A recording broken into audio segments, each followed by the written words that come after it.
भाई so finally हम लोग काज़मैन इंटर हो चुके हैं। बगदाद का शहर है ये।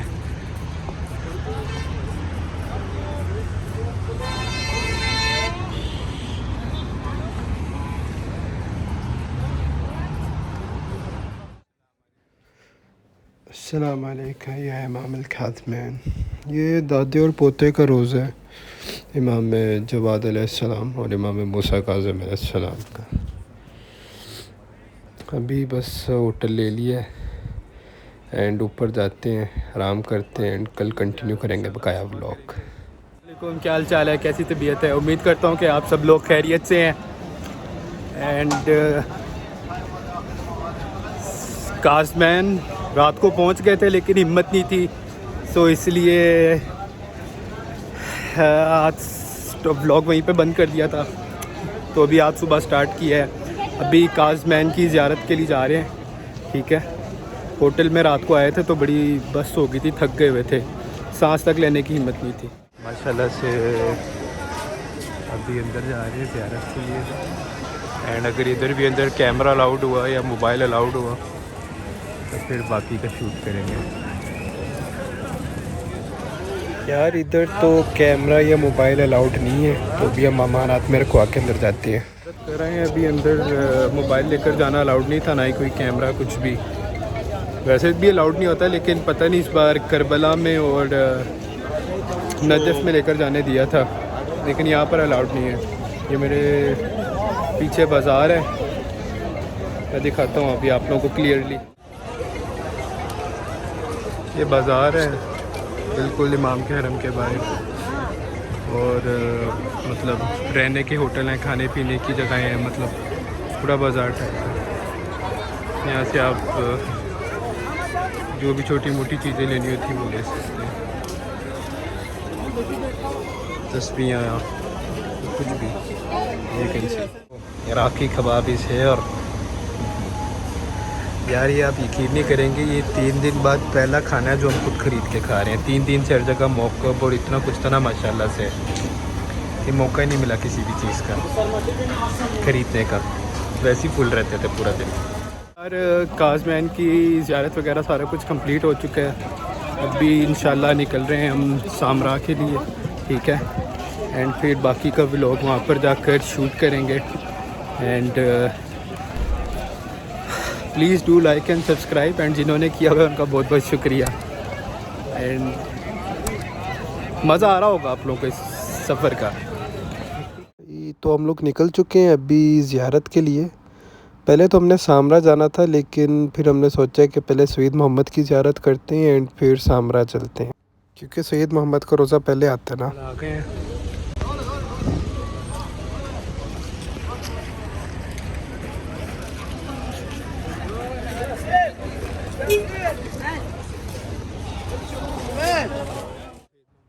एंड ये सैयद मोहम्मद का रोज़ा है। एंड रोज़े से पहले ये बाज़ार है जिधर आपको ड्राई फ्रूट्स, खाना, मुख्तलिफ़ किस्म की अशिया, खिलौने, बच्चों के ऐसी चीज़ें मिलेंगी।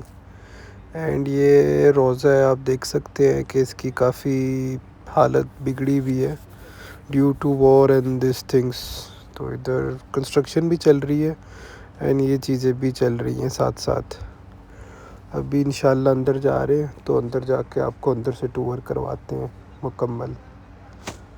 एंड तकरीबन मैं फ़र्स्ट टाइम आया हूँ इधर सैयद मोहम्मद पे, so I am very much excited as well. तो अभी जा रहे हैं अंदर। ये आप लोग को दिख रहा होगा फ़र्श वगैरह, ये दीवारें वगैरह, ये सब कुछ बार बार इराक़ में जो हालात ख़राब होते हैं उसकी वजह से सारी ख़राबी हुई हुई है। लेकिन इंशाल्लाह अभी रिकंस्ट्रक्शन चल रही है एंड सब कुछ सेट हो जाएगा एंड वापस पुरानी अपनी जगह पे आ जाएगा इंशाल्लाह।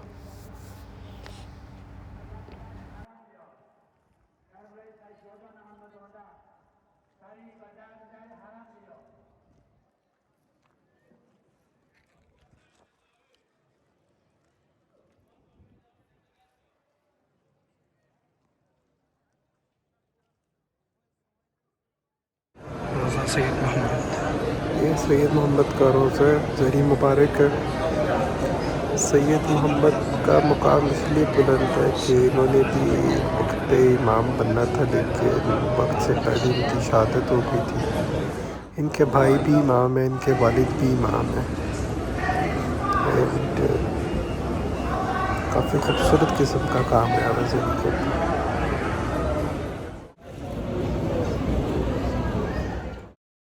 अब यकीन करें कि मैं ज़िंदगी में पहली दफ़ा आया हूँ सैयद मोहम्मद पे। एंड इस कदर पुरसकून जगह, इतना सुकून मिल रहा है इधर, आप यकीन नहीं करेंगे। मतलब इधर आए तो आपको फ़ील होगा, मतलब आप बैठे रहें एंड एक खामोशी सी, एक अजीब सा ना अंदरूनी सुकून है, इत्मीनान फ़ील होता है। बहुत सुकून, पुरसकून जगह है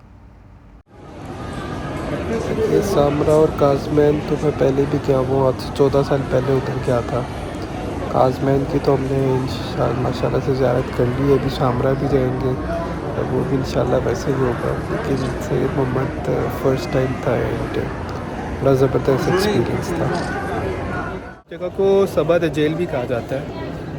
एंड माशाल्लाह से यहाँ से ज़ियारत हो गई है एंड अब निकल रहे हैं सामरा के लिए। 14 साल बाद जा रहा हूँ सामरा क्योंकि यार जंगी हालात हैं, उसकी वजह से आप लोगों को इधर नज़र आ रहा होगा काफ़ी मुश्किल से ही सब कुछ सही हो पाता है। नजफ़ और करबला तो आना जाना लगा रहता है, लेकिन यहाँ पर काफ़ी अर्से बाद इसलिए आया जा रहा है वॉर सिचुएशन की वजह से। सो अभी इस बार आए थे तो सोचा मौके का फ़ायदा उठा लेते हैं। अब आ ही गए हैं तो यहाँ से होके जाते हैं इंशाल्लाह। अभी काज़मैन की शहादत हो गई है, नजफ़ करबला हो गया, सैयद मोहम्मद हो गया, सामरा जाएंगे एंड फिर सामरा से सीधा कुवैत के लिए निकलेंगे, सफ़वान। Keep watching.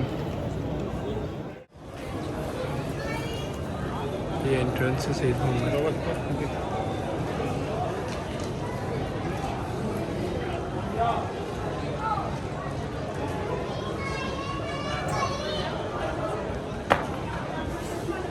ईमान यहाँ से निकले हैं ज़रिए से, तो ये न्याज मिल रही है, चावल हैं, लोबिया और कीमा है।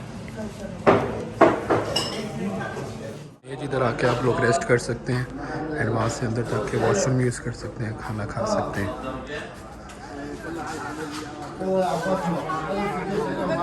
बिल्कुल इसके सामने ही है। तो सैयद मोहम्मद से हमारी ज़ियारत कंप्लीट होगी एंड अब हम लोग सामरा के लिए निकल गए हैं। सामरा यहाँ से कोई 45 मिनट का रास्ता है एंड इंशाल्लाह फिर सामरा पहुंचकर आप लोग को सामरा की ज़ियारत करवाते हैं। ये जो आप लोग को एरिया नज़र आ रहा है, इधर दाइश का कब्ज़ा रह चुका है काफ़ी टाइम तक।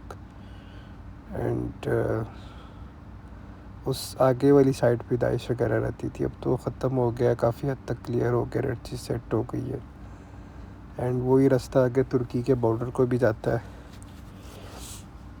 बकाया इंशाल्लाह सामरा जा रहे हैं एंड उधर पहुंच के आपको दिखाएंगे सामरा के हालात। Keep watching. सो फाइनली हम लोग सामरा पहुंच गए। सामरा की भी बड़ी पुरानी हिस्ट्री है, ये भी इराक़ की जो 4 सिविलाइजेशंस हैं उनमें से एक जगह है। एंड सामराई जादूगर का तो नाम आप लोगों ने सुना ही होगा समझ लीजिए वही जगह है, इसी जगह का था शायद। सर अभी मेरी बात हो रही थी तो हमें ड्राइवर बता रहा था। बकाया इंशाल्लाह ये जो रास्ता है पहले सारे का सारा हम पैदल क्लियर किया करते थे, आज से 14 साल पहले आए थे। अभी तो गाड़ी जाने दे रहे हैं, बड़ी बात है, वरना नॉर्मली ये गाड़ी पीछे खड़ी करनी पड़ती थी एंड यहाँ से सारा पैदल जाना पड़ता था। एंड अभी भी इधर फ़ौजी साहब हैं, उन्होंने हमें पाकिस्तानी सुन के बस उसी वजह से थोड़ी इज़्ज़त दे दी और अंदर जाने दे दिया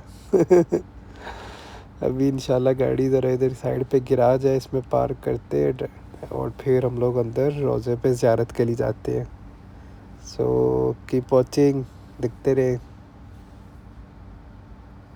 सो अभी यार हम लोग गाड़ी से उतर गए हैं एंड जा रहे हैं रोज़े की तरफ। यहीं तक गाड़ी आती है एंड फिर इसके आगे सारे का सारा पैदल है। तो अभी जा रहे हैं अंदर रोज़े पे एंड फिर उधर जाके आप लोग को दिखाते हैं। ये सब के सब लोग पैदल जा रहे हैं, चलते हुए जा रहे हैं। रोज़ा यहाँ से थोड़ा सा ही दूर है इस एरिया से, क्योंकि सिक्योरिटी रीजंस की वजह से काफ़ी ज़्यादा फ़ौज है हर जगह, एंड सिक्योरिटी पर्पसेस की वजह से काफ़ी दूर इधर उतरना पड़ रहा है, लेकिन इतना ज़्यादा दूर नहीं जितना पहले होता था। स्टिल अंडर कंट्रोल ही है समझ लें, बस में ये इतना चल के जा सकते हैं, थोड़ा सी रह गया आगे।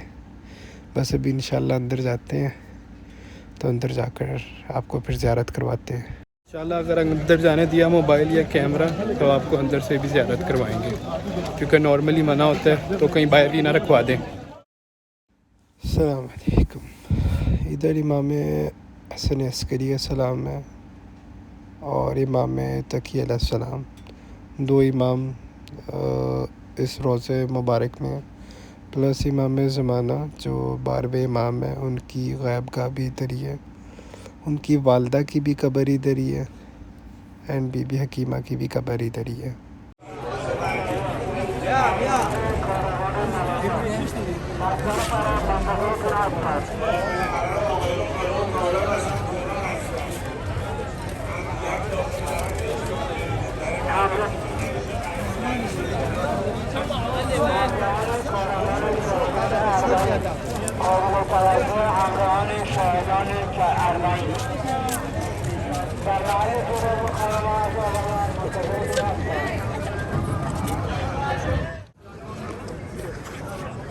ये रोज़ा मुबारक की एंट्रेंस है।